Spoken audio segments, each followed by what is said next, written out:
안녕하세요. 저는 현실적인 다문화 수용 강의를 맡게 된 김준희입니다.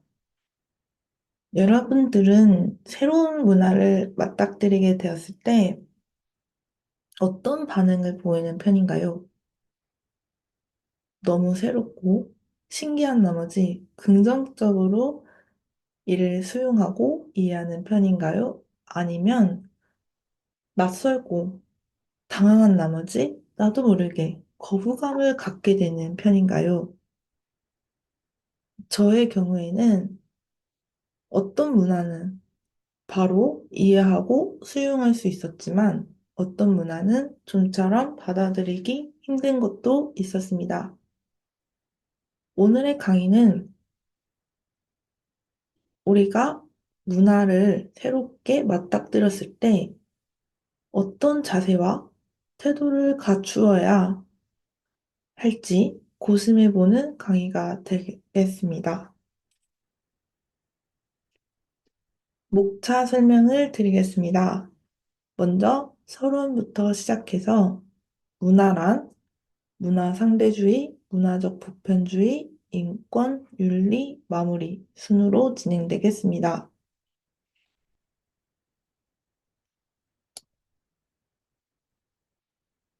다문화 수용, 다문화 사회에 진입하면서 이런 말들을 많이 들어보셨을 겁니다.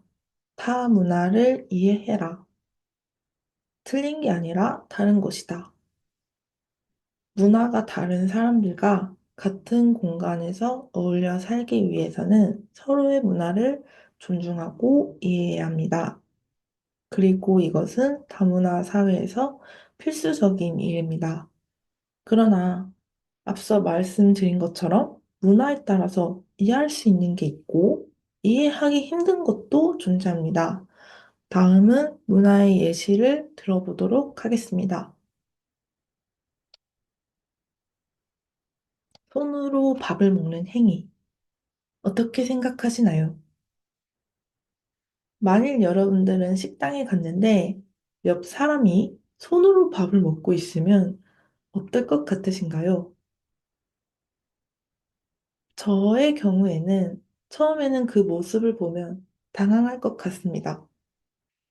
그러나 찬찬히 생각해 보면 햄버거집이나 피자집에서 손으로 그것들을 먹은 기억이 있기 때문에 어떻게 보면 아주 이해를 못할 일은 아니라고 생각을 합니다. 그래서 어느 정도는 이해하고 수용할 수 있는 일이라고 저는 생각이 듭니다. 그렇다면 여성 할례에 대해서는 어떻게 생각하시나요? 여성 할례란 여자 아동에 한해서 성기의 일부분을 절제하는 행위를 뜻합니다. 중동의 대다수의 국가에서 실행되고 있는 일인데요. 만일 여러분들은 옆집에 살고 있는 여자아이가 여성 할례를 겪게 되었다면 어떤 생각이 드실 것 같으세요? 저는 그저 그들의 문화다라고 생각하기에는 애매한 부분이 있을 것 같다 생각합니다. 과연 이걸 문화라고 할 수 있을지 의구심이 들 것 같습니다. 그렇다면 도대체 문화란 무엇일까요? 문화의 첫 번째 개념은 물질 문명입니다. 물질 문명은 우리가 흔히들 말하는 사회, 그리고 자본, 기계 같은 것들이 여기에 속합니다. 이것들은 그 결과, 사회나 자본에 집중한 문화의 개념이라고 볼 수 있습니다. 그 다음으로는 예술과학이 있습니다. 예술과학은 그림, 무용 같은 것들이 예술에 속하고요. 과학의 경우에는 의료과학, 그리고 우주과학 같은 것들이 여기에 속합니다. 문화를 예술과학으로 보는 측면에 있어서는 그것들을 창조한 사람, 그리고 그 결과에 대해 집중하는 경향이 있다고 합니다. 마지막으로는 생활 양식이 있습니다. 생활 양식은 인류학적 관점에 따른 것이고, 우리가 흔히 생각하는 앞서서 예시로 들었던 문화들이 여기에 속합니다.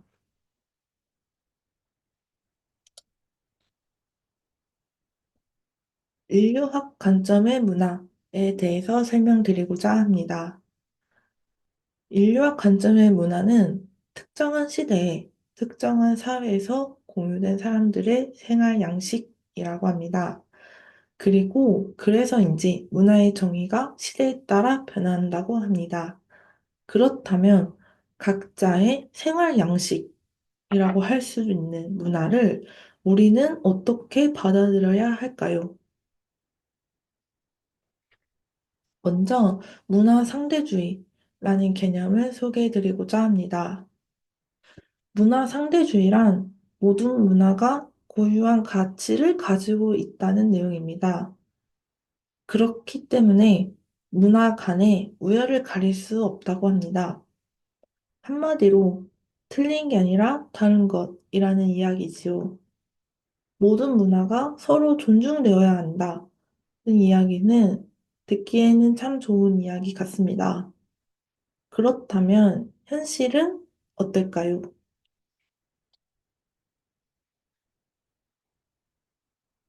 몇몇 분들은 예상하셨겠지만 현실에서 문화 상대주의가 온전히 실행되기에는 어려운 측면이 있습니다.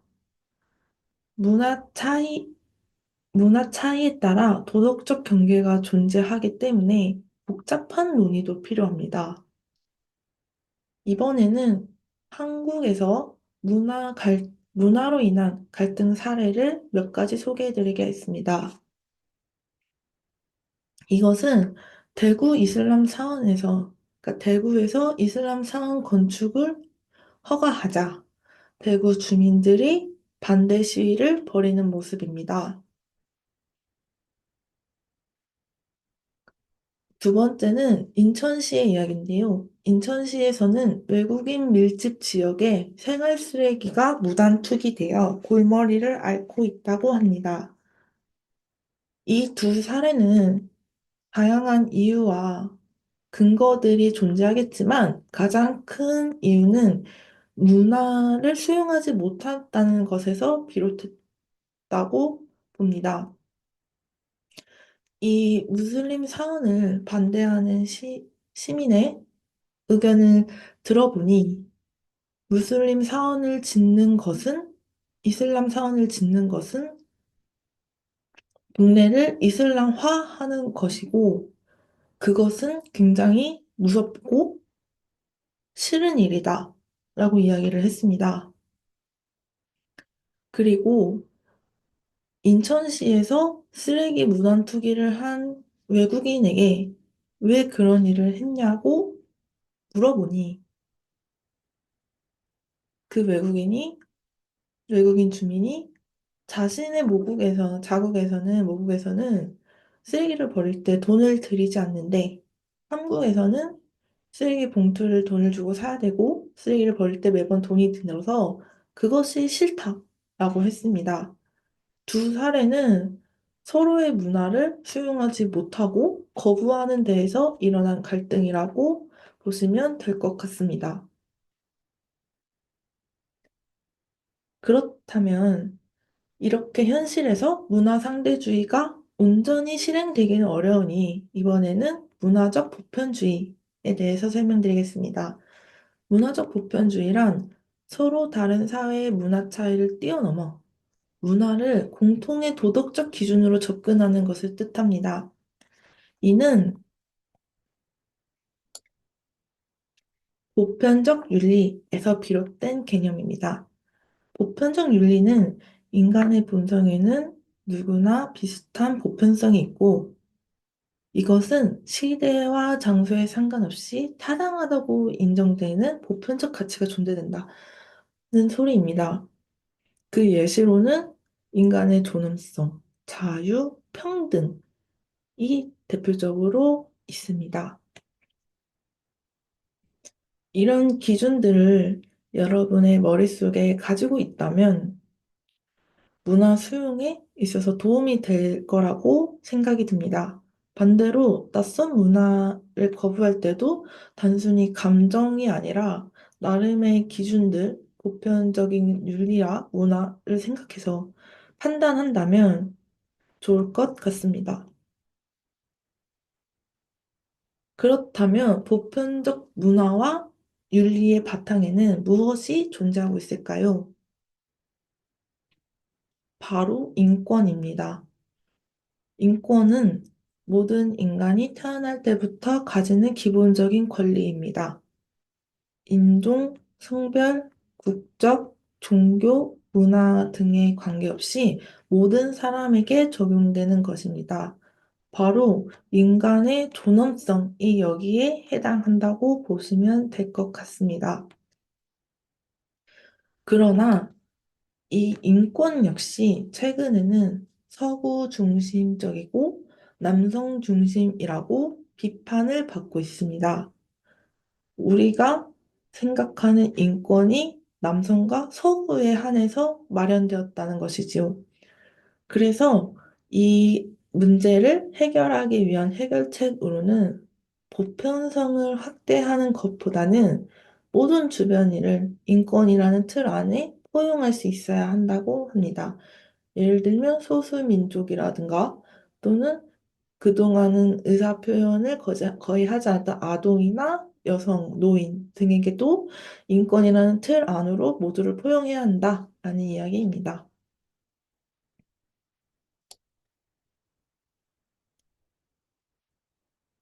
법적 담론을 통한 보편적 인권에 대해서 소개해드리고자 합니다. 앞서서 말씀드린 인권이란 막연하게 또는 추상적으로 사람이라면 할 수 있는 생각들이 아마도 인권이라 생각이 되실 텐데요.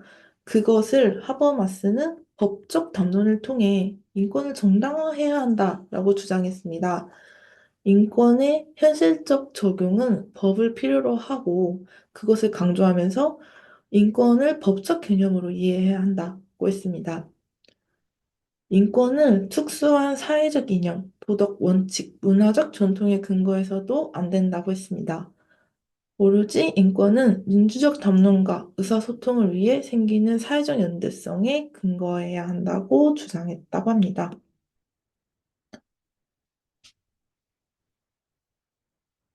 하버마스의 주장이 실제로 실현된 사례를 한번 찾아보았습니다. 강의 초반에 말씀드렸던 여성 할례에 대해서 기억을 하시나요? 유엔에서는 이를 근절시키기 위해 세계 여성 할례 금지의 날을 제정했다고 합니다. 매년 2월 6일이고요. 이렇게 이 날을 제정한 까닭으로는 여성 할례가 아동 학대와 인권 유린이라는 게 그 이유였습니다. 문화보다는 인권을 우선시하고 법적 담론을 거친 사례라고 봤습니다. 마지막으로 설명드릴 개념은 개인 윤리입니다. 개인 윤리에 있어서는 아리스토텔레스의 의견이 중요하다고 저는 생각을 했는데요. 아리스토텔레스는 윤리에 있어서 행위자를 중요하게 얘기했답니다. 행위자가 자신이 처한 상황에서 마땅한 때에, 마땅한 일에, 마땅한 사람에게, 마땅한 목적에, 마땅한 방식으로 행동하는 것이 옳다고 봤답니다. 그래서 각각의 문제는 각자 나름의 특수성을 가지고 있기 때문에 각각의 문화적 갈등 상황을 모두 동일하게 이해해서는 안 된다고 했답니다. 상황에 처해 있는 구성원들이 중요하게 생각하는 가치나 문제 상황의 쟁점이 다르고 여기에 맞춰 소통, 해결 방법, 목적도 달라진다고 얘기했습니다. 이 말은 즉, 그 상황에 놓인 그 사람만이 능동적으로 해결을 할 수 있다라는 이야기입니다. 한국에서 다문화 사회가 실현되고 이 문화들을 수용을 하려면 막연하게 호주, 캐나다, 프랑스 등의 사례를 한국에 그대로 접목시키기보다는 한국 구성원들의 특징과 생각, 가치관에 따라서 그 해결 방법도 달라질 것이다. 라는 것이 제 생각입니다. 또 개인적으로도 어떤 낯선 문화를 마주했을 때 자신이 능동적으로 나의 시선을 통해서 태도를 갖추면 좋을 것 같습니다. 이제 오늘의 강의를 정리해 보겠습니다. 다문화 사회를 살아가면서 우리에게 문화 수용은 필수적인 일입니다. 그러나 문화란 한마디로 정의할 수 없으며 타 문화를 수용할 때 개인의 역량이 크게 발휘합니다. 또 문화에 있어서 우위를 가리기도 사실상 힘든 일입니다. 그러나 문화를 뛰어넘는 고통의 공통의 도덕적 가치와 기준은 분명히 존재합니다. 여기에는 인권이나 윤리 같은 게 전제되어 있습니다. 낯선 문화를 수용하기 어려울 때는 이런 오늘 배웠던 요소들을 떠올리며 자신이 갖고 있는 부정적인 감정이 이 기준들에 근거한 것인지 아닌지 판단하면 도움이 될 것 같습니다.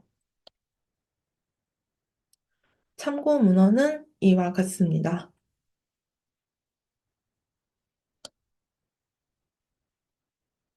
이상으로 강의를 마치겠습니다. 감사합니다.